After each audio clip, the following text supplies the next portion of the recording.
Custodia más de 2.500 metros lineales de documentos y además tiene documentos desde 1620 aproximadamente.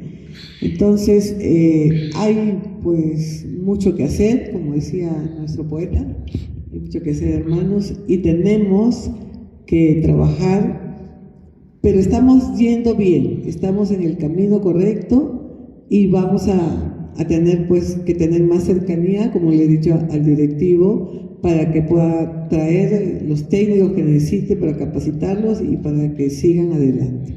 ¿Sí? La preservación del patrimonio documental del Perú, mejorar las posibilidades de su acceso y crear una mayor conciencia de su existencia e importancia para beneficio del desarrollo nacional. Ahora les explicaré. La siguiente, por favor. La principal tarea del Comité Peruano Memoria del Mundo es el registro. El registro del Comité Peruano Memoria del Mundo precisamente es la estrategia, la herramienta para preservar, porque en la medida que lo tengamos registrado, vamos a poder decir al mundo, esto es patrimonio del Perú, y si lo encuentran fuera del Perú, devolverlo. Porque cuando nosotros tenemos que rescatar patrimonio que ha sido expoliado, que por X motivos está donde no debe estar, sino en custodia de la entidad peruana que debe de mantenerlo, Interpol debe iniciar acciones y es muchas veces tedioso porque debe de demostrar la pertenencia. ¿Y qué patrimonio tiene una factura o documento de pertenencia? Ninguno. Pero cuando está registrado, sí. La siguiente, por favor. La misión precisamente es la de contribuir a esa preservación. Y ahora les voy a explicar más en detalle. La siguiente, por favor. Aquí está, la parte medular. A ver, creo que me paro un 5. A ver, con el permiso de ustedes, me sale un poco lo profesora. A ver, ¿por qué postular al patrimonio documental? ¿Por qué? Porque permite el punto 1, identificación.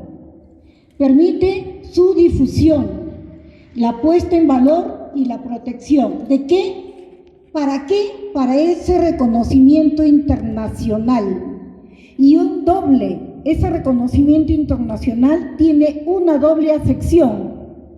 El decir esto es de Perú y decir esto vale el Perú, porque es una riqueza del Perú. La siguiente, por favor. La siguiente. Ajá. Como bien dice la lámina, en la identificación nos permite describir el patrimonio, describirlo con todas sus características. Este es el patrimonio, data de tal fecha, debe estar conservado en tal lugar, tiene tales características. Eso es la parte más importante. Primero, la identificación. Es como decir, mi documento de identificación nacional. En mi documento de identificación nacional dice quién soy yo, quiénes son mis padres, dónde nací, cuándo, de dónde soy, dónde domicilio. Todos esos datos son la identificación del registro. La siguiente, por favor. Vamos. La siguiente. La difusión. En la difusión, como ya lo tenemos identificado, nos permite decir al mundo, este documento con tales características es de Perú. Por si acaso, te aviso, esto es de Perú. ¿Sí? Entonces, esa difusión a nivel nacional e internacional es importante y así se contribuye a lo que llamamos la preservación. La siguiente, por favor. En reconocimiento internacional. Si yo ya identifiqué el documento, si yo ya lo difundí, ¿qué va a pasar? Internacionalmente y nacionalmente van a decir, yo escuché, yo fui el sujeto pasivo en esa difusión y escuché y entendí que ese patrimonio es de Perú.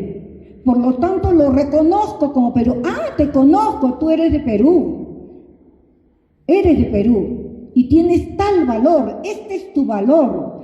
Ese es el reconocimiento internacional que debemos procurar, nacional e internacional. La siguiente, por favor. La protección.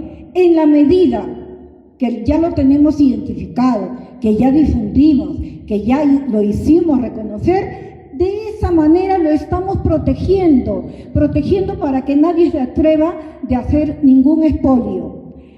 Escuché a la especialista Marlí Rodríguez, por quien tengo un gran aprecio y admiración, la conozco, de hablar sobre los archivos religiosos. Pero les cuento una anécdota. Nosotros, como parte de nuestra tarea, visitamos el archivo de los franciscanos en Lima. Y los que nos comentó el padre allí fue, lamentablemente, lo que ocurre es lo siguiente. Nosotros, cuando hacíamos exposiciones de nuestras pinturas, de nuestras obras, el mismo día, en la noche, desaparecían determinadas obras.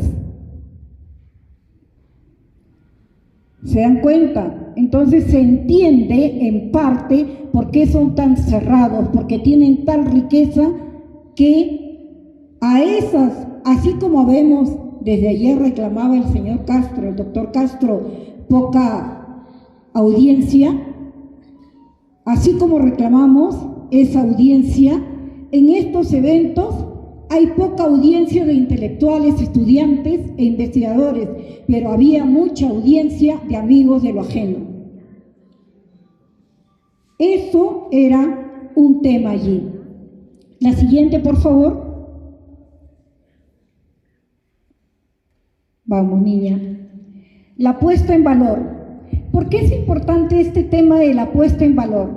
La puesta en valor es importante porque nos permite, después del registro, decir, puedo postular, yo tengo este patrimonio que tiene tal características, que todo el mundo lo conoce, que ya tiene reconocimiento. Este patrimonio lo pongo en valor, es decir, es sujeto de proyectos de inversión, porque sabemos que el patrimonio documental debe contar con infraestructura adecuada para su conservación. Eso requiere infraestructura y la infraestructura requiere financiamiento. Eso significa puesta en valor. Acá tengo tesoro que requiere financiamiento para seguir conservando. La siguiente, por favor. La siguiente. ¿Quiénes pueden la anterior? ¿Quiénes pueden presentar las postulaciones? Las postulaciones las pueden presentar todas las instituciones públicas, privadas, incluso colecciones personales, como el caso de Johnny Schuller, que tiene los mapas que acreditan la ubicación de Pisco y cómo se hacía la ruta del Pisco.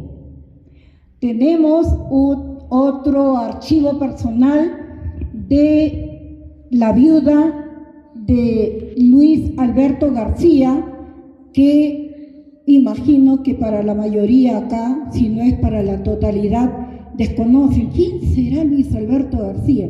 Pues bien, a él se le ha declarado patrono de la aviación del Ejército del Perú. ¿Y por qué patrono? ¿Por qué? Porque este señor militar del Ejército, de la aviación, tenía como función hacer los recorridos de reconocimiento. Esa era su rutina. Pero cuando se da el conflicto con el Ecuador, el último conflicto, comunican que una de las bases está siendo casi diezmada y no había cómo darles apoyo a nuestras bases peruanas. Este señor, este militar, que no estaba entrenado para acción bélica propiamente dicha de la aviación que llegó en apoyo, él no manejaba aviones de combate. Sin embargo, él con su avioncito de reconocimiento guió para lograr la defensa y de esa manera se procuró dar apoyo a los combatientes peruanos. Eso ocurrió como a las 9 de la mañana. Llegaron los comandantes de las fuerzas aéreas a felicitarlos y todas las felicitaciones. Al mediodía le vuelven a comunicar lo mismo en otra base cercana, que ocurría lo mismo y fue el mismo problema. Esa comitiva de combate de la Fuerza Aérea no conocía el territorio. Por lo tanto, este capitán se ofreció a sabiendas que ya su nave fue reconocida, a sabiendas que su nave no era de combate. Él sabía que iba a morir. Sin embargo, fue y lo primero que ocurrió, bajaron su avión, pero se logró el objetivo. Nosotros tenemos el expediente como Memoria del Mundo de ese patrono de la aviación del Ejército y tenemos el video en el preciso momento que abaten su avión. ¿Quién entregó ese video? El militar, el equipo del militar de nuestro ahora hermano ecuatoriano, que le entregó a la viuda, porque sabía del valor de ese militar y le dijo: yo sé que usted entiende que yo actué profesionalmente, pero acá le entrego y también le entrego mi reconocimiento por el valor de su esposo. Ese tipo de expedientes es el que tenemos y que tenemos que dar a conocer al Perú y al mundo. Ese tipo de expedientes. Por eso le decía que también pueden postular colecciones privadas, ¿sí? También tenemos inscrito en nuestro registro un quipu único. Tenemos un quipu y tenemos muchos otros registros que me hubiese gustado exponerles, pero ahí verán la página de nuestro comité y podrán investigar con mayor detalle. Las disculpas del caso porque nuestra página está siendo actualizada, pero igual hay información. La siguiente, por favor. Acá están las evaluaciones de las postulaciones. ¿Cuáles son los criterios que se toman en cuenta para evaluar? La autenticidad, es decir, no es copia. Es un documento auténtico, como el documento que tenemos registrado del Papa. El Papa, para poder solicitar su nacionalización en el año 2015 en que todo el mundo usaba computadoras, él presentó su solicitud en manuscrito, en la que en 2 páginas narraba brevemente su biografía y al final de esas 2 páginas expresaba su voluntad de pasar sus últimos días en Perú, o sea, quedarse hasta sus últimos días. Ese era el amor que tenía por el Perú, o que tiene por el Perú. En 4 páginas presentó su solicitud. Esos documentos auténticos y tan valiosos son los que tenemos registrados. El tiempo no significa que sea el más antiguo, ojo, sino que sea el primero de su época. Porque, por ejemplo, como les acabo de mencionar, Entonces, a la doctora María Pilar Agapito Roca. Sí, ya, listo. Muchas gracias. Entonces, se retira la doctora. Agradecemos una vez más entonces con un fuerte voto de aplausos, por favor, a la doctora María Pilar Agapito Roca. Bien, seguimos entonces con esta mesa. Ahora vamos a tener la participación de la licenciada María Friné Sánchez Sánchez. Ella es bachiller en Artes Plásticas y Visuales, con mención en Conservación y Restauración de Bienes Culturales. Es egresada de la Escuela Nacional Autónoma de Bellas Artes de Lima. Tiene experiencia, ¿no?, en conservación y restauración de documentos y libros antiguos. Asimismo, conservación y restauración de bienes artísticos, inventario y catalogación de bienes culturales, monitoreo ambiental y montaje de exposiciones. Además, actualmente se desempeña en la Unidad Funcional de Conservación y Digitalización de la Dirección de Protección de Colecciones de la Biblioteca Nacional del Perú. En ese sentido, ella hoy nos va a presentar la conferencia Plan de Conservación y Preservación de Material Bibliográfico y Documental. Para ello recibimos con un fuerte voto de aplausos.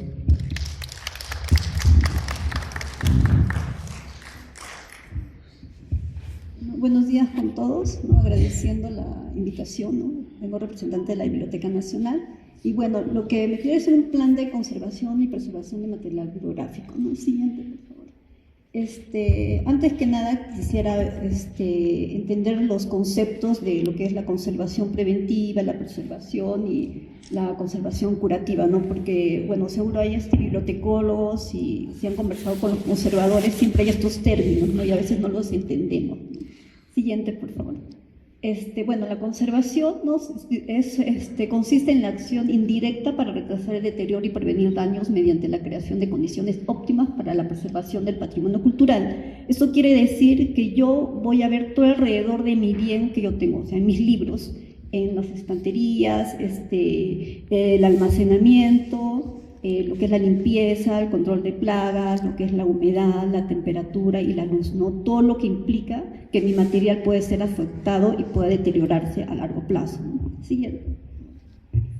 La curativa consiste en la acción directa que yo voy a realizar al bien, al material, ¿no? Digamos, como ejemplo, tengo un documento que está atacado por hongos las tintas son ferrogálicas que con el tiempo está deteriorando el papel. Entonces yo veo que ya la fragilidad de mi papel se está perdiendo. Entonces yo como conservador ya actúo directamente, ¿no? Hago un laminado, recuperando las partes, o lo que son en hongos hago ya una limpieza, ¿no? Para que esto no pueda estar aumentando o pueda contagiar a mis otras colecciones, ¿no? Siguiente. Bueno, acá la preservación, eso es lo ya que acá viene nuestro plan, que comprende todas las actividades económicas y administrativas que incluyen, ¿no?, el depósito, las instalaciones de los materiales, la formación del personal, los planes de acción, los métodos y técnicas referentes, la preservación de los materiales, archivos y bibliotecas, ¿no? Eso quiere decir que, como habló la doctora, ¿no?, que nosotros, si tenemos un registro de nuestro bien cultural, le estamos protegiendo. Si nosotros creamos nuestras directivas, nuestras guías de limpieza, manipulación, nuestras guías de desastres, algún evento, entonces yo ahí estoy haciendo mi plan de conservación de mi material, ¿no?, tanto de mi biblioteca y mis documentos, ¿no?, de afuera para adentro, ¿no? Siguiente, por favor. Ya, el plan de conservación preventiva, ¿no?, es un proyecto que engloba todo lo que está implicados en el patrimonio de un establecimiento público-privado, ¿no?, y que prevé la aplicación concertada de medidas directas e indirectas que ha sido desmanas, ¿no?, del deterioro de las colecciones, a fin de aumentar la esperanza de vida y garantizar la difusión para las siguientes generaciones, ¿no? O sea, nosotros ahí vamos a ver qué es lo que podemos nosotros mitigar, digamos, cualquier riesgo que pueda tener nuestra biblioteca. Siguiente. Ya. Acá coloqué lo que son 4 principales, ¿no? Que son el control medioambiental, lo que es la preparación para emergencias, la seguridad, lo que es el almacenamiento y manipulación. Aparte yo puse un ítem de investigación porque también nosotros tenemos que ver que nosotros conservamos o preservamos el material, pero no solo para nosotros, sino también es la difusión que nosotros tenemos que dar de nuestros bienes, ¿no? La investigación puede abarcar también lo que son muestras del papel, digamos, ¿no? Qué tipo de papel, las fibras, las tintas, ¿no? Donde uno pueda, digamos, o sea, ¿para qué voy a investigar? Porque quiero saber, digamos, de mi colección, tal autor, tales manuscritos, o este mismo papel del molino vino de Lima o no, de dónde ha sido. Y otro es, aparte de las exposiciones que yo puedo dar y ofrecer también a la ciudad, ¿no? O sea, tengo en los libros que no son, digamos, antiguos, tú puedes tener la luz de 50 a 100 luces, ¿no? Y eso nosotros sumamos, y es una exposición de 3 meses, digamos, sumamos, ya tengo 50 luces cada documento. Yo lo multiplico por las 8 horas más los días que esté en exposición. Entonces ahí yo hago una sumo y está dentro del rango. Entonces dije, sí, puede salir a exposición, ¿no? Y hay otros que son más sencillos, entonces se tiene que bajar, ¿no? Pero siempre tenemos ese problema de que el usuario quiere verlo, pero o sea, he entrado a unas exposiciones que hizo el Mali de fotografía, ¿no? Que es más, o sea, las condiciones son más severas que esas que en fotos, tiene que ser 10 grados y todo oscuro porque se afecta mucho porque el material fotográfico tiene otro tipo de emulsiones, ¿no? que puede afectar más. Entonces. Y justo ahora también hay una exposición en el Ministerio de Relaciones Exteriores, y a mí me parece un poco muy raro de que, siendo del Ministerio de Relaciones Exteriores, tenga una sala no tan apta para exposiciones, porque la biblioteca ya prestó unos libros y unos documentos, y justo era de la exposición que hablaba la doctora, no me acuerdo, la señora que es la primera abogada, y hay una exposición, entonces hay documentos, María Trinidad, sí.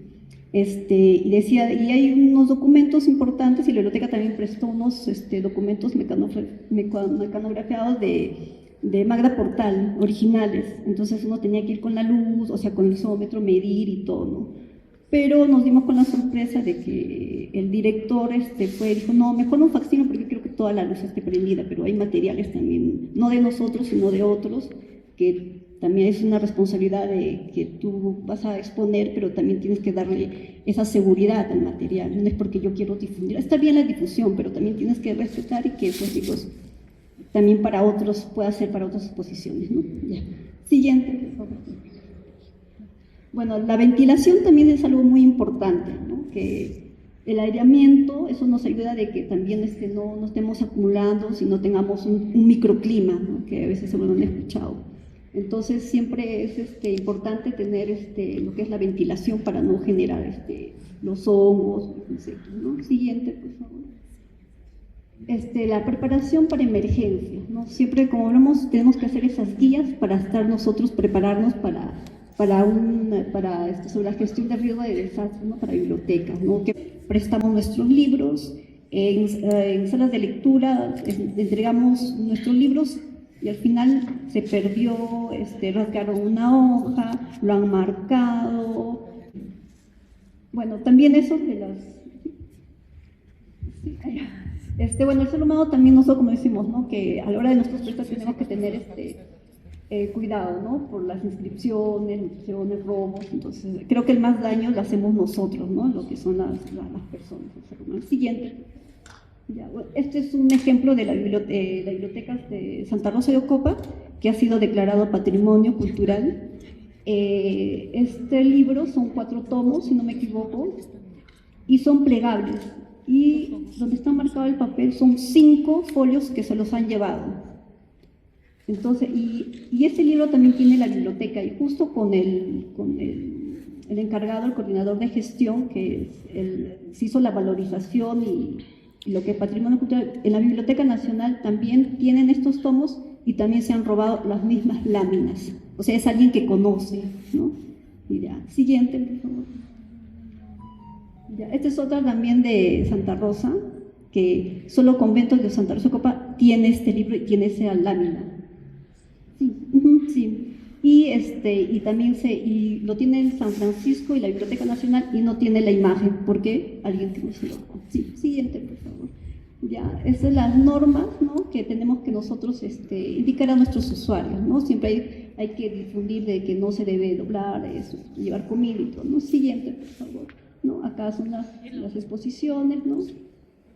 Exponer cómo perjudican, ¿no?, al material y a los usuarios, hacer portalibros, no indicando, ¿no? Siguiente, por favor, ¿no? La manipulación y almacenamiento, ¿no? Siguiente, no forzar los libros, ¿no? Siguiente, eso no marcar, no poner uno sobre otro, doblarlos, ¿no?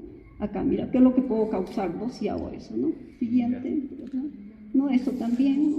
Siguiente, por favor, ¿no? Almacenar correctamente, no uno sobre otro, digamos, un libro que pesado está sobre otro pequeño, ¿no? Siguiente, ¿no? ¿Sí? Como tengo mi estantería. Siguiente, por favor, ¿no? Acá, ¿no?, los niveles. Siguiente, por favor. Siguiente. Ya, sí, ahí nomás. Sí, pásalo rápido hasta el final para que se vean imágenes, ¿no? Nada más. Pásalo hasta el final, sí, pásalo. Esos son contenedores nada más, ¿no? Y estas son las guías que tiene la biblioteca si quieren consultarlo, ¿no? Gracias. Bien, agradecemos a la licenciada Sánchez. Bueno, ha sido una mesa muy importante en torno a la conservación y la preservación. Con esto damos entonces por finalizada esta mañana. En esta misma institución obtuvo su doctorado como premio extraordinario con una investigación sobre historia, organización del archivo histórico de la Universidad de Salamanca. Así que un aplauso, por favor, para nuestro ponente.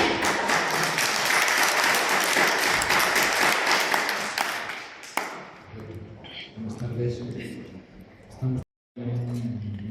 Tiene unos condicionamientos prácticos y fundamentales. Bueno, en principio está pensado para 30 horas. En principio está pensado para 30 horas. Y el objetivo final es que las personas que asisten hagan un esbozo de proyecto de investigación en aquellos temas que quieran, o de forma conjunta, de tal manera que posteriormente se pueda dar vida a esos esbozos de investigación. Así es como otras veces he tenido ocasión de impartir este módulo o este taller de proyecto de investigación. Porque soy consciente de que todos estamos ya un poco cansados.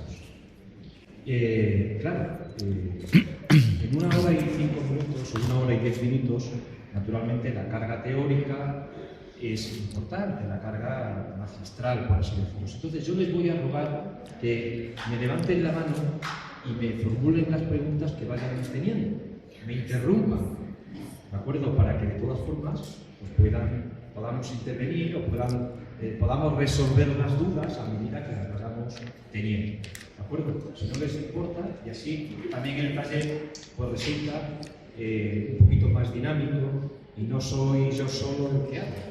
¿De acuerdo? Bueno, estos son todos los aspectos que yo pensaba tratar. Primero, ¿qué es un proyecto de investigación? En segundo lugar, ¿cómo iniciar un proyecto de investigación? ¿Cómo se elige el tema? Esto no es una cuestión baladí, es una cuestión importante. En tercer lugar, ¿qué debe incluir todo proyecto de investigación?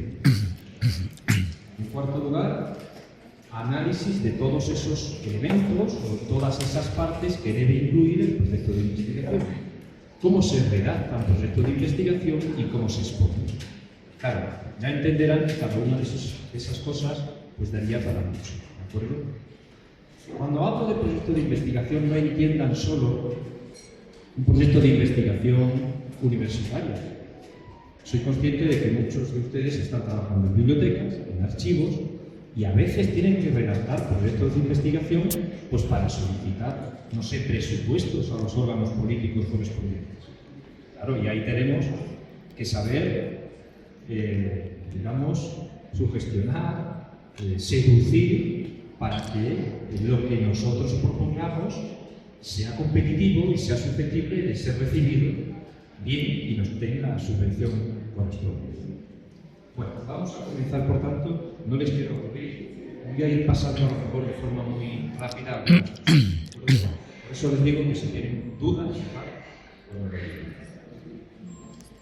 bueno, cuando hablamos de qué es un proyecto de investigación, pues podríamos hablar de tres cosas. Primero, la importancia de la investigación. En segundo lugar, qué es un proyecto. Y en tercer lugar, por qué un proyecto de investigación. Bueno, investigación viene del verbo latino investigare, que viene a su vez de vestigio, que significa huella. Es decir, buscar las huellas para descubrir algo. Podría ser dicho de forma muy sucinta lo que es la investigación. Por tanto, es una actividad intelectual para obtener nuevos conocimientos o para aprender, para poner en marcha servicios y productos nuevos. Nace de la observación. Nosotros constatamos algo, observamos algo y a partir de ahí intentamos resolver aquello que consideramos que es una pregunta de la investigación y a través del método. ¿Qué es?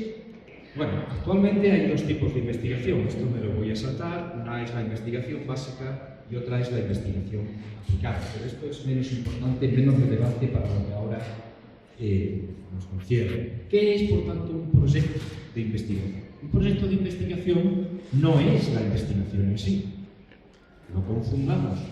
No estamos todavía realizando la investigación, pero ponemos las bases para hacer la investigación. ¿Por qué? Porque proyecto viene del latín projectio, acción de echar adelante o a lo lejos, hacer que una cosa vaya a parar a determinado lugar. Por ejemplo, Julio César, cuando decía alea iacta es, la suerte está echada, bueno, eso no lo decía Julio César, no sé por qué Julio César, eso está en la Biblia. Antes de este proyecto, pro y hacer, lanzar hacia adelante. Por tanto, un proyecto de investigación es la planificación y aplicación de un conjunto de actividades relacionadas entre sí de manera coordinada, pues para crear un producto, un servicio o un resultado. Ya digo que no es el trabajo de investigación. Pero para hacer el trabajo de investigación siempre es necesario previamente hacer un proyecto de investigación. Siempre que queramos realizar alguna investigación, ya sea en una institución, ya sea en la universidad, ya sea para hacer una tesis de maestría, una tesis doctoral, o en una institución para hacer una investigación determinada, debemos hacer un proyecto de investigación.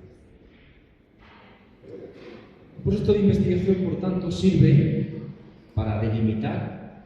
Esto es muy importante cuando hacemos la investigación.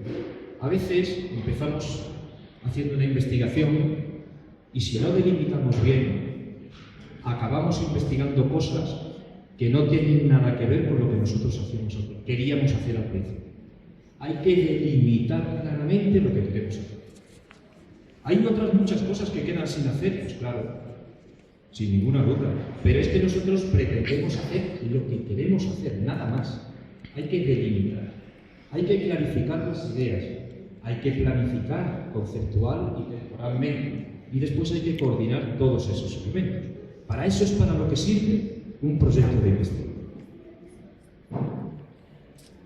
¿Y por qué, por tanto, un proyecto de investigación? Como les decía antes, porque es una necesidad para muchas cosas, como les comentaba. Y en él debo responder a esas cuatro cuestiones. ¿Qué quiero saber? ¿Qué quiero saber? ¿Cuál es el problema teórico que quiero resolver? ¿Por qué lo quiero hacer? ¿Vale la pena? ¿Tiene que tener una trascendencia social? ¿Y cómo lo voy a hacer? Eso es lo que intenta resolver un proyecto de investigación. Hay que resolver, hay que contestar a esas cuatro preguntas. Si cuando nosotros tenemos redactados el proyecto de investigación, alguna de esas cuatro preguntas queda sin contestar, no está bien hecho el proyecto de investigación. Seguir. Es un plan de investigación. ¿Qué quiero decir cuando es un plan? Además de contestar a las preguntas que he mencionado antes, es una cosa flexible. Nosotros hacemos un proyecto de investigación antes de hacer toda la investigación posterior. Por tanto, es un plan provisional que nosotros pretendemos seguir a pie juntillas. Pero no pasa nada si nos desviamos un poco del proyecto de investigación, porque es natural que en la medida en que nosotros vamos investigando, podamos revisionar todas aquellas cosas que antes hemos hecho. Es por tanto flexible, no es algo extremadamente fijo.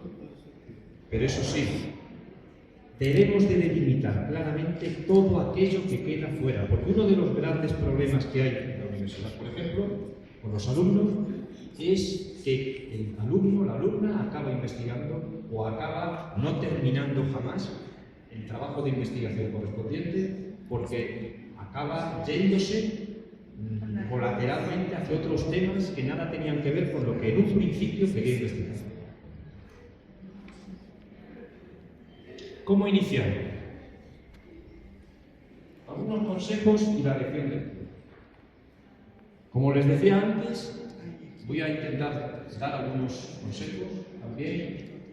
Diseño flexible. No tiene por qué ser un diseño abstracto, absolutamente riguroso. No pasa nada, como decía, si nos desviamos. Ciencia y arte. ¿Qué quiero decir con esto? Quiero decir que toda investigación tiene un aspecto creativo, personal. ¿Tenemos que seguir el método científico? Sí. Pero tenemos que poner algo nuestro, algo creativo, también. Es decir, no tenemos que encapsularnos de una manera rígida en determinados elementos. Podemos crear cosas. Reglas iniciales. Umberto Eco, que tiene un libro muy famoso de cómo hacer una tesis, da tres reglas iniciales. Que el tema corresponda a los intereses. Es decir, cuando alguna de ustedes quiera investigar algo, lo primero y lo más importante es que le tienen interés. Porque ya les digo que se va a aburrir del tema. Y si ya de a priori se aburre del tema, es que, ¿por qué? Porque al final uno se aburre un poco del tema porque se cansa del tema. Por tanto, le tiene que interesar. Si no le interesa, que no seleccione ese tema. Que las fuentes sean accesibles y manejables. Luego pondré algunas cosas. Si no son accesibles y manejables, tampoco que no elija ese tema.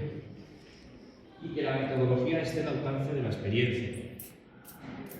Es decir, que los métodos que va a tener que seguir los domine por su trabajo o porque ha podido trabajar previamente con alguna o tenga conocimiento de alguien que le pueda asesorar. ¿Cómo hay veces seleccionar un tema? Hay veces que a esto le damos muy poca importancia y es una cuestión sustancial. Hay veces que tardamos mucho en elegir el tema. No pasa nada, porque eso ya forma parte del proyecto de investigación. Es decir, que no tengan prisa, pero el tema tiene que estar bien elegido, por eso es una cuestión sustancial. Tiene que salir de una inquietud intelectual, y las inquietudes intelectuales nacen de cualquier observación. Luego ya vemos la complejidad de cómo transformar esa observación en un problema científico. Pero tiene que haber inquietud intelectual. Temas científicos que estén agotados. Hay veces que nos dicen, eso ya está hecho. Eso siempre hay elementos nuevos, por pequeños que sean. No hay que desconsiderarlos. No se vengan abajo o no se vengan atrás porque haya ya muchas cosas hechas sobre el tema. Es posible que las haya, pero siempre vamos a encontrar alguna cosa específica que a nosotros nos resulte relevante que no esté hecha. No hay cuestiones agotadas. Lo que hay son personas agotadas en las cuestiones. Dicho de nuevo. Por Por tanto, no tengan pereza, escojan bien y seleccionen aquello que realmente les interesa. No hay que desmerecer la teoría a la práctica. A veces, cada vez más, estamos viendo que hay muchas investigaciones de carácter práctico y sin rigor teórico. Yo, sinceramente, no lo veo bien. Entre otras cosas porque no hay tanta diferencia, no hay tanta distinción entre teoría. No hay investigación aplicada sin investigación. No hacer proyectos de investigación panorámicos. Otro consejo. Son proyectos, tesis peligrosas. Esas normalmente se hacen cuando uno ya es una persona mayor y ya tiene una visión genérica sobre una disciplina, sobre un tema. Entonces puede decir, pues voy a trabajar, ya que llevo 40, 50 años trabajando sobre el tema de los archivos en Perú, voy a hablar un poco sobre las historias de los archivos. Y voy a hacer un libro, una investigación, pues eso, digamos, final. Pero no es conveniente para alguien que comienza a hacer tesis o proyectos de investigación panorámica. Son un poco actos de soberbia. Por tanto, conviene transformar esas tesis panorámicas o esos proyectos panorámicos en proyectos un poco más específicos. En vez de hacer la historia de los archivos en Perú, pues vamos a ver una tipología de archivos y vamos a ver unos años, por ejemplo. Y luego ya vamos a ir avanzando poco a poco. Conclusión. Cuanto más se restringe el trabajo, el proyecto de investigación, más fácil es. Más fácil es. Pero volvemos al principio. Cuidado con no salirnos del tema ni salirnos de la cronología que teníamos fijada. Porque al final uno comienza en 1970 hablando de los archivos universitarios y nos retrotraemos al origen de las universidades aquí en Perú.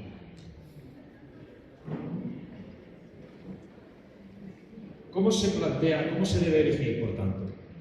Pues primero planteándose interrogantes. Más adelante volveremos sobre ello. En segundo lugar, analizando un poco las fuentes que hay. Conocer las revistas, consultar a especialistas que nos asesoren y, como decía antes, la elección síntesis. Subjetivos, temas, consideraciones subjetivas. Como decía antes, que el tema nos interese y después la actitud de investigación. Bueno, si yo no, un ejemplo, digamos, ridículo, sería, si yo no sé chino, yo no puedo investigar las fuentes archivísticas en chino. Por tanto, tenemos que tener actitud del investigador, lógicamente. Es un tema, es un ejemplo un poco ridículo, pero nos sirve para que comprendamos lo que quiero decir. Y luego, yo siempre doy algunos consejos para que la selección del proyecto de investigación para conseguir recursos, por ejemplo, pues sea más fácil. Por ejemplo, la originalidad del tema, la utilidad, que tenga buena acogida. Hay temas, todos sabemos, que están más en vigor que otros, en muchos conceptos, tanto bueno, posiblemente ahora sea más útil o es más susceptible de conseguir recursos en archivos o en bibliotecas para la digitalización del patrimonio, para la prevención del digital, que para a lo mejor otras cosas. Bueno, pues a veces conviene que una parte del proyecto pues incluyamos eso. Que se dispongan de fuentes y una cosa importante, acorde al tiempo. Es decir, cuando elijamos un tema y tenemos que presentar la investigación en tanto tiempo, pues que seamos conscientes del tiempo que tenemos. Hay que quitarle hierro a la elección del tema. Es decir, que no consideremos que la investigación o el proyecto de investigación que vamos a hacer es el único proyecto de investigación que vamos a hacer en nuestra vida. A lo mejor ni siquiera es el más importante, pero tenemos que ponernos en marcha. Que hay veces que un poco nos paraliza la sensación de que lo que vamos a hacer es extremadamente importante. acuerdo? Bueno, estos son ¿cuáles son los elementos que debe incluir todo proyecto de investigación? Bueno, aquí los voy simplemente a nombrar y después los vamos a ir explicando, ¿de acuerdo? Tenemos unos elementos iniciales, que son todos esos, unos elementos centrales, que son todos esos, y unos elementos finales. Como ahora lo voy a ir viendo, y tenemos poco tiempo, vamos a ir ahora analizando un poquito todo. ¿Tenemos alguna cuestión hasta ahora? No sé si tienen alguna sobre la elección del tema, por ejemplo.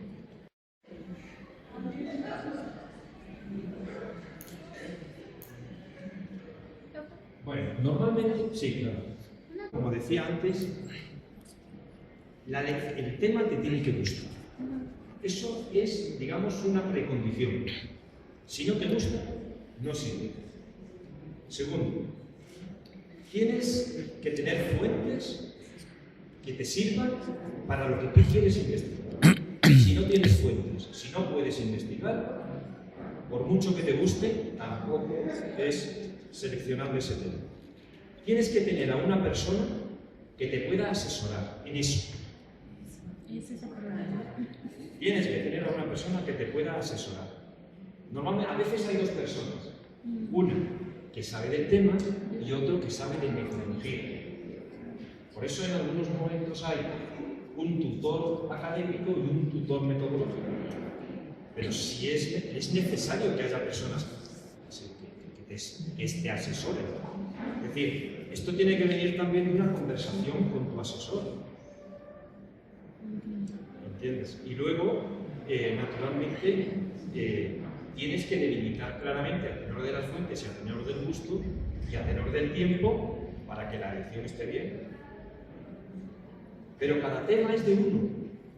Yo cuando vienen los alumnos, o viene alguien y me dice quiero hacer una investigación, yo no elijo el tema por él, ni se me ocurre elegir el tema por él. El tema lo tiene que elegir él o ella. Yo le puedo asesorar. Oye, esto no está hecho. Oye, esto me parece que podría hacerse porque, qué sé yo, en prensa hay muy poco hecho sobre prensa histórica y es una pena. Pero después, la selección concreta la tiene que elegir ella. ¿Alguna cuestión más? Bueno, esto es una cuestión menor. Lo que tiene que venir en las portadas, el nombre del logo, el título, el tipo de investigación, el nombre del autor, el nombre del director, el nombre del tutor metodológico, etc. Algunos errores. Bueno, no utilizar tipografías, no poner puntos tras el título, no poner comillas en el título, no poner el logo demasiado grande, etcétera, etcétera. Son cuestiones menores, formales, pero que también es importante. ¿Cómo elegimos el título para el proyecto de investigación? Pues también es una cosa importante, aunque parezca que no. Debe ser conciso, pero preciso. El título tiene que delimitar el problema de la investigación. Debe representar el objetivo general de la investigación, que ahora veremos qué es. Cuando nosotros hacemos un proyecto de investigación, no podemos hacer, vamos a hacer una investigación seria, una investigación rigurosa, en el título no puede aparecer aproximación a, introducción a. No. Usted no se aproxime, usted investigue determinada cuestión. Debe ser atractivo, huir de los títulos retóricos. Ahora voy a poner algún ejemplo después. Y ojo, nosotros podemos poner un título del proyecto de investigación y después ese título puede tener cambios. Es normal que después nosotros modifiquemos cosas que tenemos hechas en el proyecto de investigación. Eso es normal, es lógico, porque la investigación en sí misma nos va a ir, digamos, marcando un poquito el camino. Entonces es normal que cambiemos algunas cosas. ¿De acuerdo? Ejemplo de título.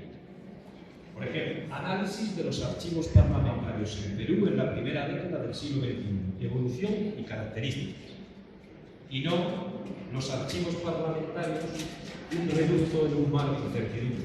Por ejemplo, estoy poniendo ejemplos ridículos, un poco exagerados para que se entienda. No podemos poner ejemplos retóricos, ¿de acuerdo?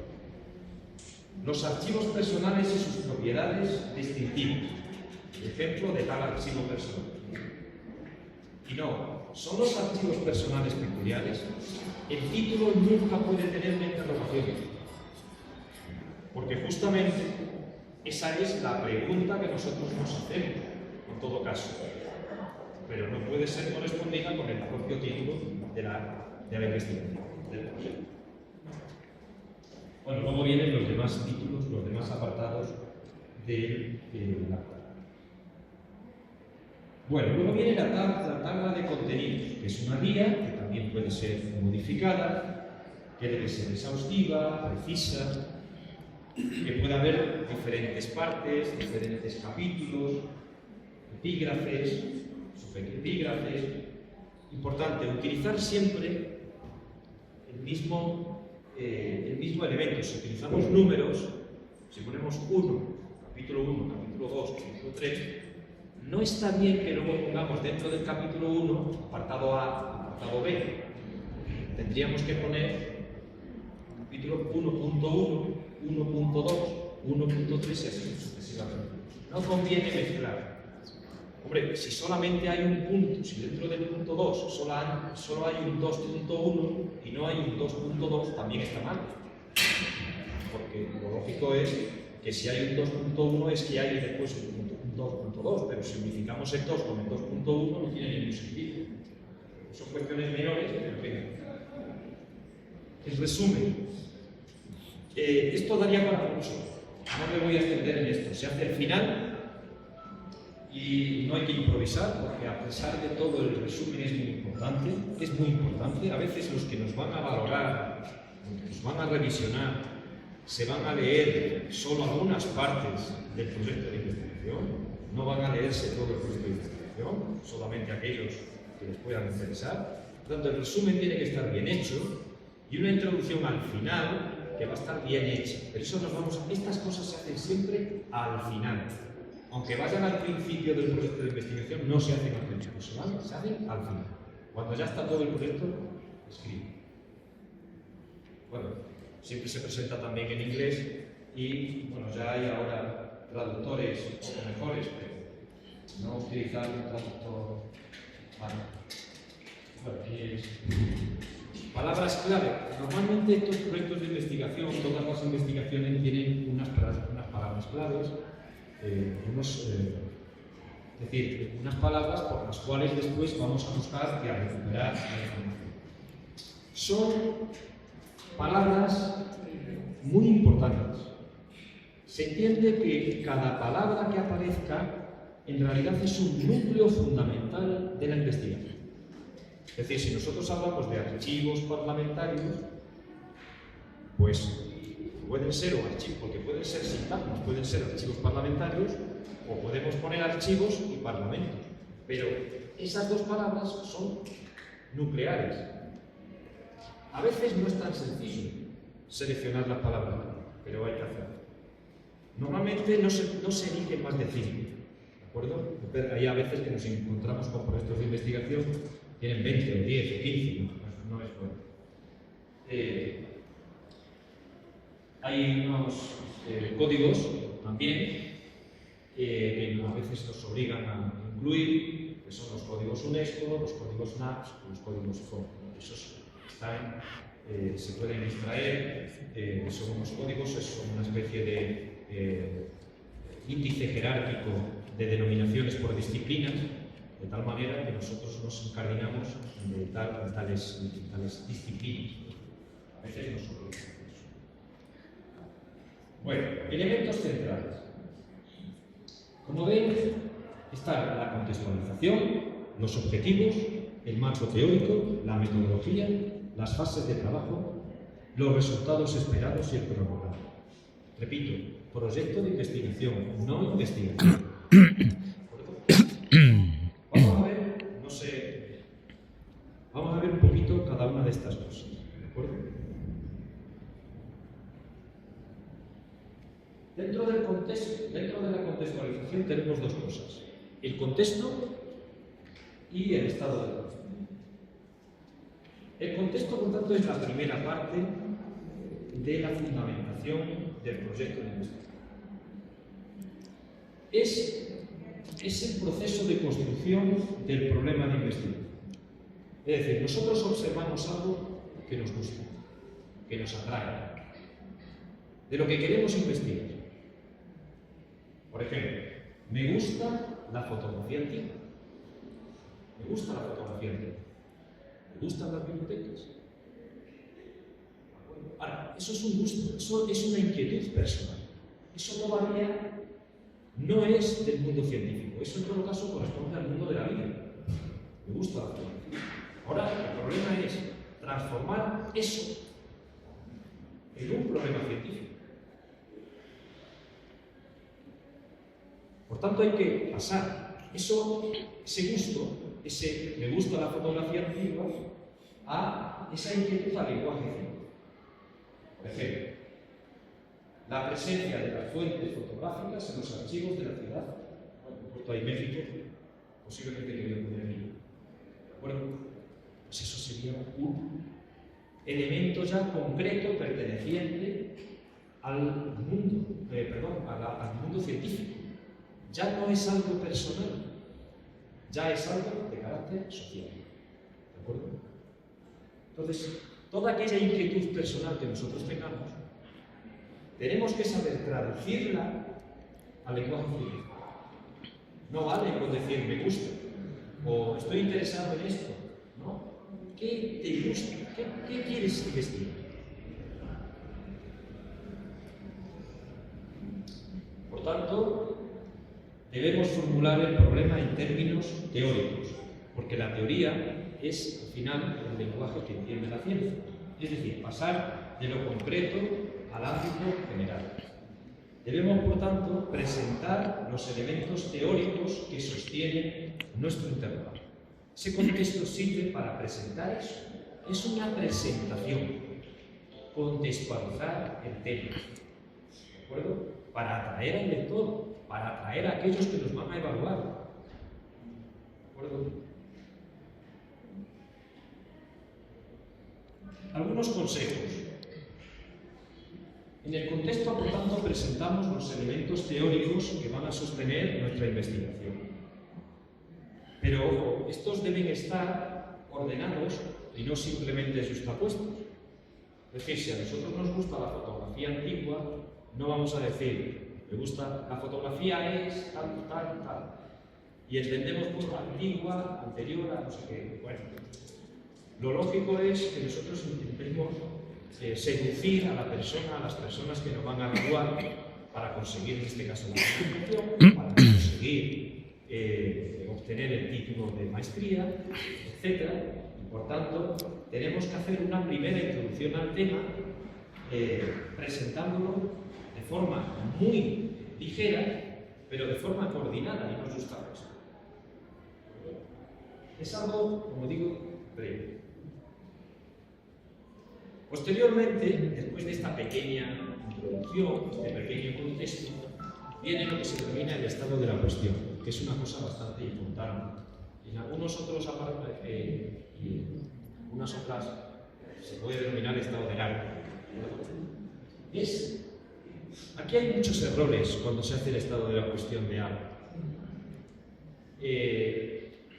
Se trata de una investigación propia, que recoge, que analiza, que reflexiona lo que ya se ha realizado sobre aquello que nosotros queremos investigar.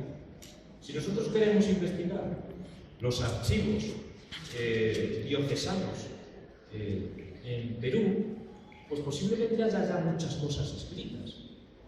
Bueno, pues tenemos que saber exactamente qué hay hecho sobre los archivos diocesanos en Perú.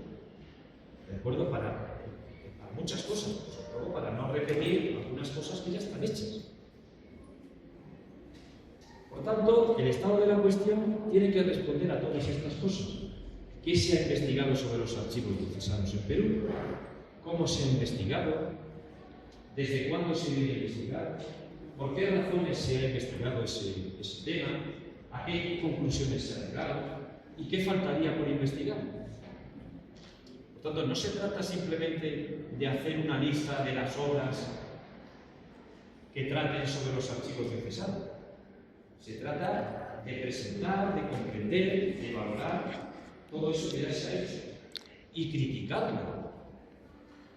Pues solo se ha criticado, solo se ha hecho de los archivos diocesanos estudios sobre la clasificación documental o estudios puntuales concretos sobre determinados archivos, pero no hay nada realizado de forma genérica. O se ha realizado solo los archivos diocesanos, se han estudiado únicamente a finales de la década de no sé cuánto, pero no se ha realizado, no sé. Es decir, habría que hacer un análisis de lo que se ha hecho y hacer una sistematización. Es decir, el estado del arte no consiste únicamente en presentar lo que hay hecho. Se trata de sistematizarlo, de analizarlo y de criticarlo. ¿De acuerdo? ¿Qué tendencias ha habido? Pues es que no hay nada hecho sobre los diocesanos. Los objetivos. Aquí hay 4 cosas. Una, la pregunta, el objetivo general, los objetivos específicos y después la relevancia y la justificación. Todas esas cosas tienen que venir en nuestro proyecto de investigación. La pregunta de investigación es previa, es decir, nosotros no sabemos, no podemos determinar el objetivo general si previamente no nos hacemos una pregunta de la pregunta de la investigación, que debe ser una, que se va a corresponder en mucho con el título que pongamos al trabajo. Por tanto, la pregunta debe resumir el problema de nuestra investigación y debe comenzar por qué, por cuándo y más claro, por cómo. La pregunta que nosotros nos hacemos, ¿de acuerdo? Pero no debe implicar esa larga. Por ejemplo, ¿hay relación entre la fotografía antigua y la burguesía? Vamos por caso. ¿O las clases altas? Esa respuesta ya es o sí o no. Por tanto, esa pregunta está mal hecha. La pregunta de la investigación no se puede responder nunca ni con un sí ni con un no. Tiene que ser algo mucho más complejo. Sería, ¿cuál ha sido la relación entre la burguesía y el uso de la fotografía? Esa sería la pregunta de la investigación. ¿De acuerdo? Es decir, la pregunta que nosotros nos hacemos para investigar no puede ser contestada con un sí. Por tanto, consejos. Hay que tener cuidado con las palabras que se utilizan cuando nosotros formulemos la pregunta de la investigación. Ojo, esta pregunta es nuestra. No se va a plasmar en el proyecto de investigación. Lo que nosotros vamos a plasmar en el proyecto de investigación es luego el objetivo, que va a tener mucho que ver con nuestra pregunta. ¿De acuerdo? Nos puede dar las pistas sobre la metodología. Si yo hablo del impacto de los usuarios de las bibliotecas municipales, pues ya estoy marcando una tendencia de carácter cuantitativo. Posiblemente. ¿De acuerdo? Por tanto, la pregunta que nosotros nos hagamos a veces ya nos indica en alguna medida la metodología que vamos a seguir. Es importante que la pregunta tenga también un recorte espaciotemporal, por aquello de delimitar nuestro trabajo de investigación. Era una de las cosas que antes habíamos dicho. ¿Cuál ha sido el impacto del COVID en la política archivística en línea? Y debe estar bien definido. Algunos ejemplos, buenos ejemplos. ¿Cuál es la situación de los archivos personales en Lima en la primera mitad del siglo XX?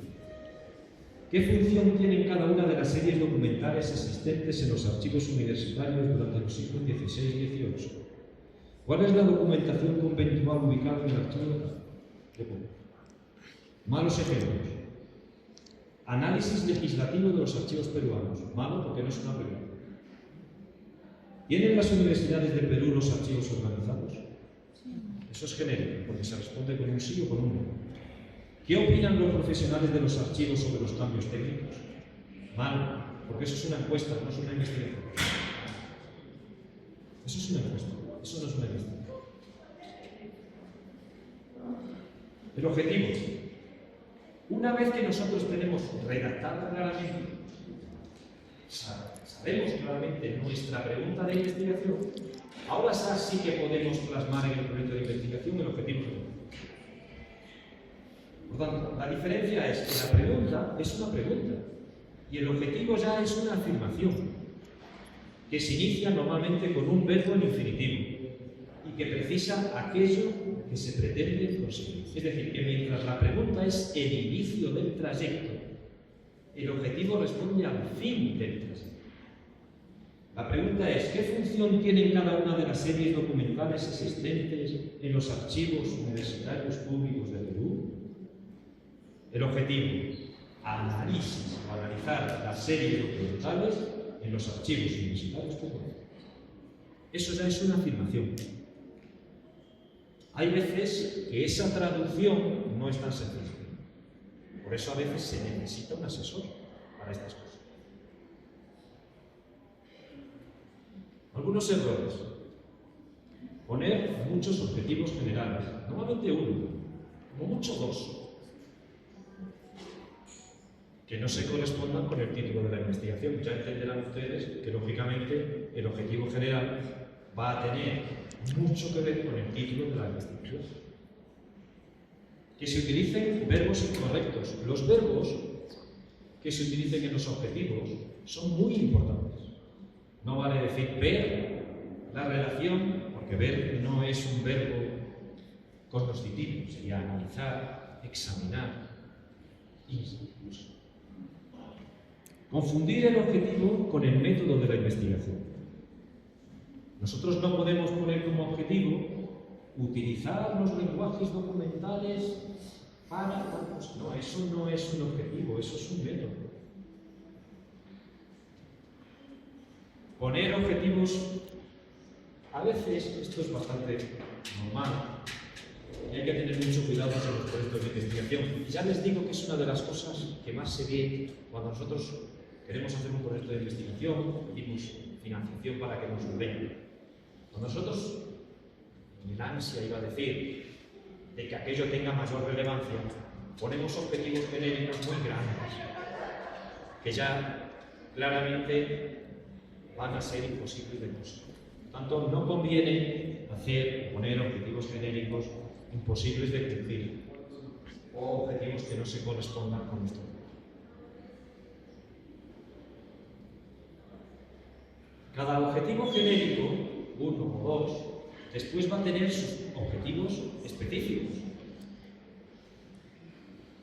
¿Para qué sirven? Pues para explicar, para aclarar el objetivo general, precisándolo. Ojo, no pueden sobrepasar al objetivo genérico. Si son específicos, son menores que el objetivo genérico. Es decir, si el objetivo general es analizar las series documentales en los archivos tal, el objetivo específico no puede ser comparar los archivos tal con otros archivos. No, eso es un objetivo todavía mayor. Los objetivos específicos son menores que el objetivo general.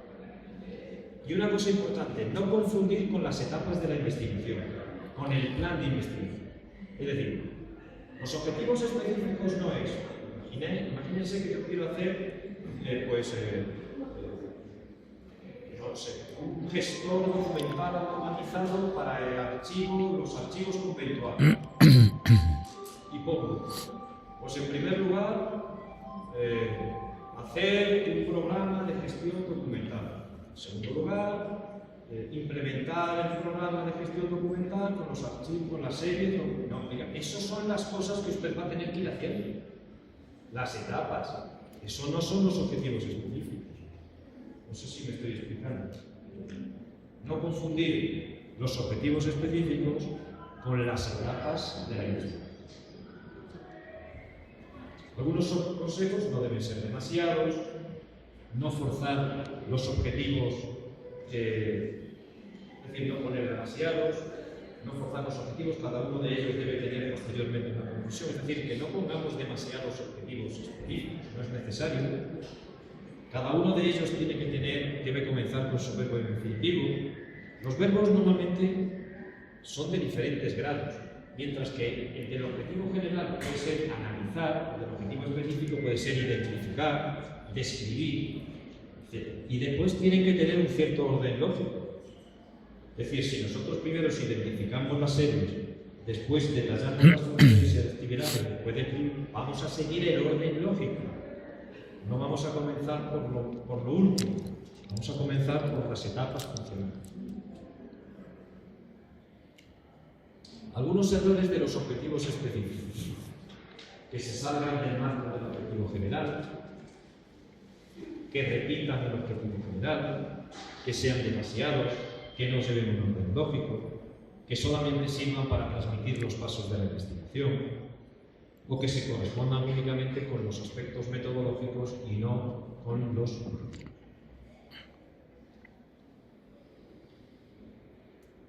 Todo esto es importante que sea relevante y tenemos que justificarlo.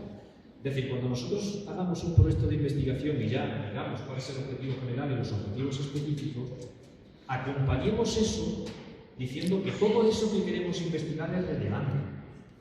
¿Por qué? Porque no está investigado, porque tiene una relevancia social, porque es útil, por la importancia X del trabajo, por los avances que supone para la disciplina, etc.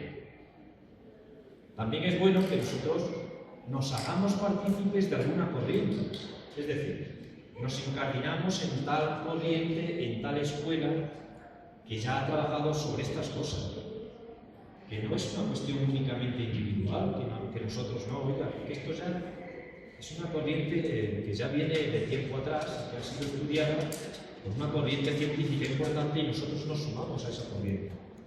Hay que ordenar los argumentos, no incluir falsedades. Esto aquí y en cualquier sitio, en cualquier aspecto del proyecto de investigación. No es bueno incluir nada, ¿no? O sea, es un error. Por ejemplo, si hay mucha bibliografía, no podemos decir que está poco estudiado. No, hay mucha bibliografía. Luego podemos decir, pero lo que hay hecho no se corresponde con nosotros, lo que nosotros queremos hacer, etc. Bueno, posteriormente viene el marco teórico. No sé si tienen alguna... No sé si queda algún 20 minutos. ¿Tienen alguna duda, algún ejemplo o alguna cuestión que preguntar hasta aquí respecto a los objetivos?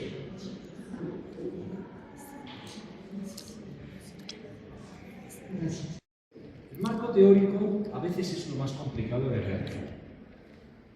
¿Por qué? Porque lo otro ya es algo que nosotros trabajamos. Pero el marco teórico nos obliga a leer muchas cosas que ya están hechas. Nos obliga a conocer las fuentes y a dominar el tema. Tanto es lo más complicado. Normalmente cuando nosotros redactamos en la investigación el marco teórico va a tener mucho aparato crítico, porque vamos a tener que hacer mención a otros autores que han escrito sobre el tema. Lo importante es que nosotros en el proyecto especifiquemos los conceptos fundamentales que articulan nuestro proyecto de investigación. No se trata de que los presentemos de forma aislada. Es decir, si nosotros trabajamos sobre el análisis de la importancia de los archivos parlamentarios para la transparencia democrática, vamos por caso, no podemos poner que los elementos son, por un lado, los archivos, y hablamos de los archivos. Por otro lado, los parlamentos, y hablamos de los parlamentos. Y por otro lado, de la transparencia, y hablamos de las transparencias. No, lo importante es que todo ello esté coordinado. Si no, no tiene sentido. Lo importante es que todo ello tenga un hilo argumental. Por tanto, no consiste en presentar los conceptos de forma aislada, consiste en que los presentemos de forma relacionada. Porque si no, estamos utilizando conceptos como pretextos para llenar páginas. ¿De acuerdo? Entonces, tenemos que tener cuidado con eso. Por tanto, no se trata de resumir la teoría. Para eso, basta con que nosotros pongamos a pie de página fulanito, menganito y menganita. Estos son los que han estudiado el tema. No. Tampoco es un estado de la cuestión, que ya lo hemos hecho. No es una sucesión de citas. No es una lista de teorías. Y no es un pretexto para hablar de algo que se aleje a lo que nosotros pretendemos hacer. El marco teórico es construir algo propio. Es delimitar nuestra investigación. Es comprender los constructos teóricos que definen nuestra investigación. Y todo ello presentarlo de forma cohesionada. Por tanto, el marco teórico no son los elementos, es la relación de los elementos. No sé si me estoy explicando. Es difícil. Pero eso es lo sustancial del marco teórico. Si nosotros queremos hacer una investigación concreta sobre algo, tenemos que determinar cuáles son los conceptos fundamentales y coordinarlos entre sí. Por tanto, tiene que haber una relación directa entre el problema de la investigación que nosotros hacíamos, el marco teórico y después el marco metodológico. No va cada cosa por su parte, por su lado. No. Tiene que haber una coherencia. La coherencia es fundamental. Si no hay coherencia, el proyecto de investigación está mal hecho. Tiene que haber una coherencia entre el problema de la investigación, que luego va a derivar en el objetivo en general, el marco teórico y el marco metodológico.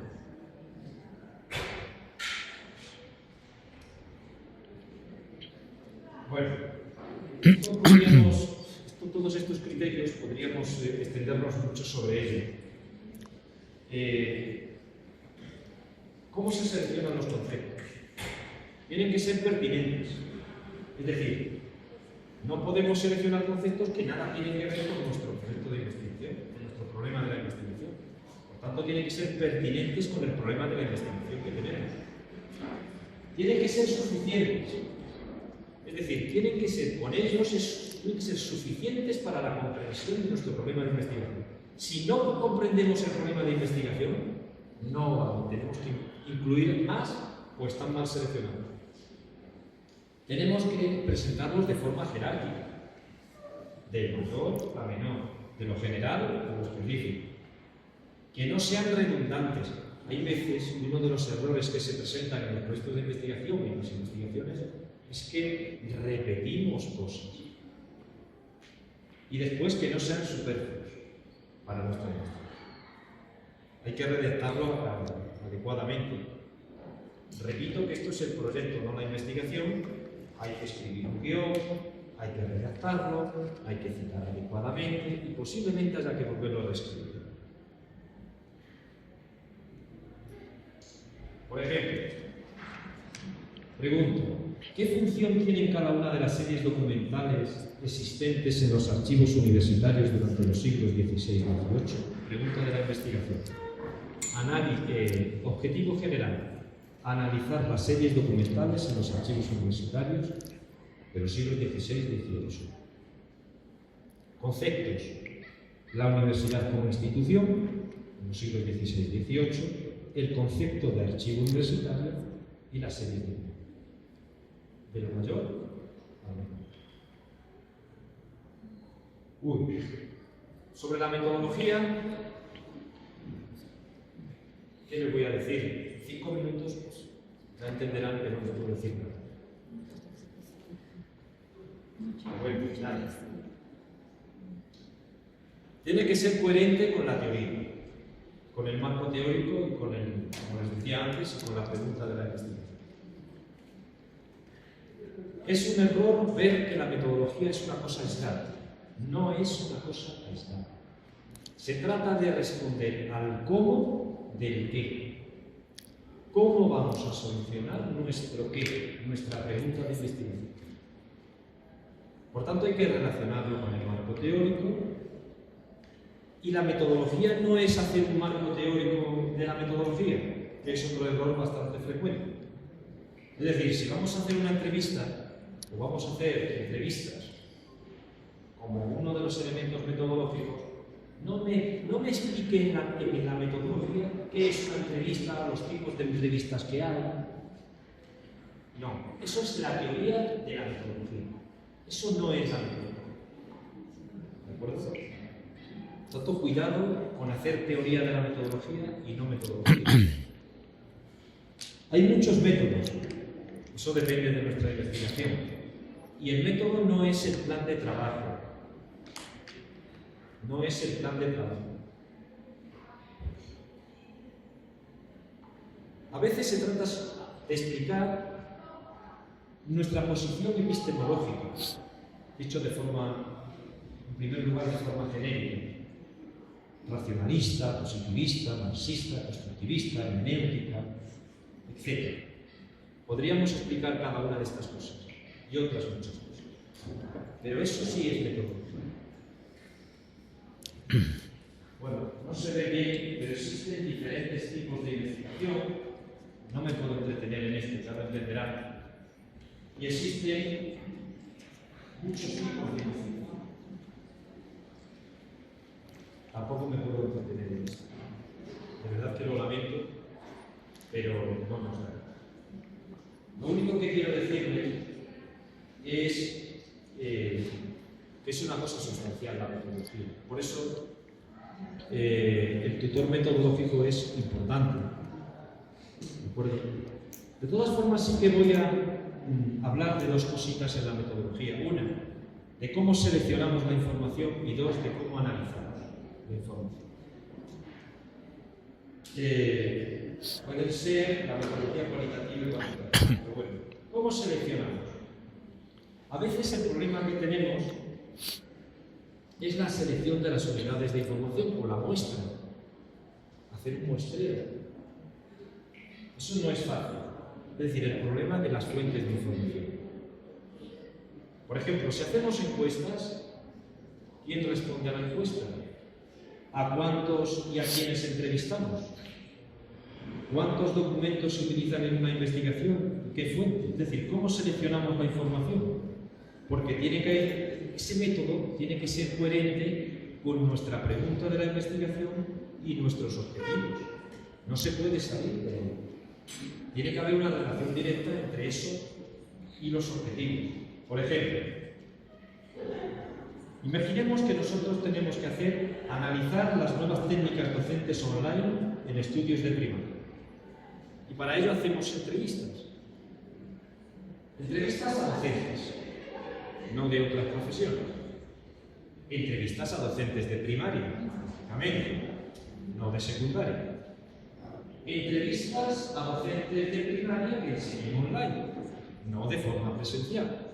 Esas tres, digamos, están extraídas de la pregunta de la investigación, están extraídas del objetivo general, ¿verdad?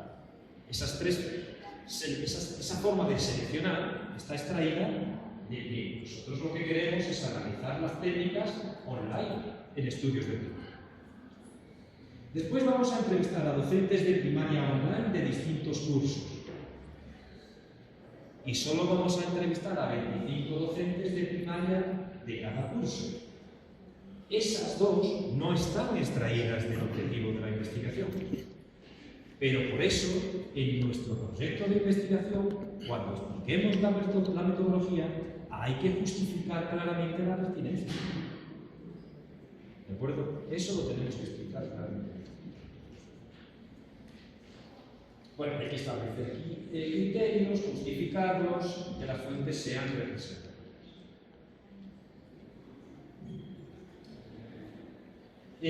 Claro, si a veces la muestra es complicada realizarla y depende de la homogeneidad del todo.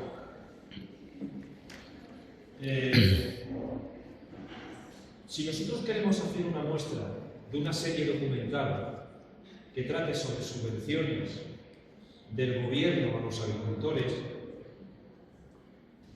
tenemos miles de expedientes que tratan sobre esas ayudas, esas subvenciones del gobierno a los agricultores, ¿Esos expedientes van a ser todos igual? Van a ser todos igual. A uno les dará más, a uno les dará menos, no sembrará una cosa, no sembrará otra, pero todos seguirán la misma estructura, esa misma serie documental seguirá la misma estructura. Por tanto, es una serie homogénea. Y por tanto, la muestra puede ser menor, porque con poquito que seleccionemos, representará todo. Es decir, cuanto más homogénea es, la muestra puede ser más pequeña. Cuanto más heterogéneo es, la muestra tiene que ser más grande. ¿Me explico? Porque no es representativa. Bueno, existen diferentes tipos de muestra que tampoco voy a decir. Ojo, cuando nosotros tenemos los datos, el segundo elemento de la metodología es cómo vamos a hacer el análisis. Hay una tendencia cada vez más vigente, que es que nos conformamos con los datos. No, hay 80 bibliotecas municipales cerradas en tal sitio, en tal sitio. Hemos puesto en marcha 20 bibliotecas en el último año. Esos son datos. Ahora hay que analizar esos datos. Eso es la investigación. Si nosotros no analizamos, ¿de qué nos sirve? Es decir, no nos podemos conformar con los datos. Los datos no es nunca saber. Los datos son elementos para el saber. Los datos aislados o simplemente acumulados no sirven. Hay que articularlos, estructurarlos, hay que componer para que proporcionen. Por tanto, hay que hacer una lectura crítica, hay que ordenar la información, hay que categorizar esa información. Y después cada trabajo de investigación tiene un análisis peculiar que dependerá. Por eso en los talleres, cuando yo realizo los talleres, pues claro, los alumnos que asisten ya tienen que realizar su propio proyecto. Y ahí veremos qué análisis es conveniente, si análisis de contenido, análisis del discurso, análisis documental, análisis hermenéutico. Por ejemplo, analizar la fotografía en Ciudad de Perú en 1900-1900. Objetivos: crear un corpus fotográfico, confeccionar un sistema de información documental y hacer el análisis. Metodología: para la creación, identificar y describir. Para la confección documental, las tecnologías de la información y las herramientas metodológicas son las que tenemos. Eso podría ser un ejemplo de metodología de un trabajo de investigación. Las fases. Bueno, las fases son las tareas, como decía antes, no es la metodología, son las tareas que tenemos que ir haciendo paulatinamente para conseguir nuestros objetivos. Para cada uno de los recursos metodológicos que se empleen, se llevarán a cabo una serie de tareas. Repito que todo esto, cuando nosotros lo plasmemos en el proyecto de investigación, es una cuestión flexible, que puede ser después modificada. Bueno, pues aquí, por ejemplo, tenemos un ejemplo. Organizar y describir el archivo personal de fulanito. Tarea 1. Analizar la entidad productora. Tarea 2. Estudiar las procedencias documentales. Tarea 3. Organizar el fondo. Tarea 4. Bueno, existen ahí hacer el cuadro de clasificación, ordenar la instalación, hacer inventario, todas estas son tareas. Eso no es la metodología, estas son las tareas. El impacto es muy importante. Cuando nosotros presentemos un proyecto de investigación, tenemos que seducir a las personas que nos van a evaluar. Por tanto, es decir aquello que esperamos conseguir que supone un avance en la construcción científica. Por tanto, tiene que haber relevancia social de los resultados, las aplicaciones y la transferencia. Por tanto, tiene que tener relevancia, aplicabilidad y la transferencia de eso. ¿De acuerdo? También hay un sistema de todo esto para poderlo poner, plasmar en los proyectos de investigación. Pero no me quedan 3 minutos y no me quiero esto.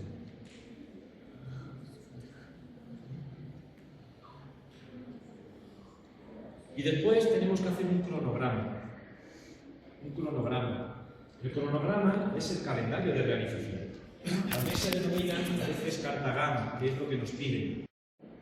Que vamos a que vamos a tardar en realizarla para cada una de las tareas.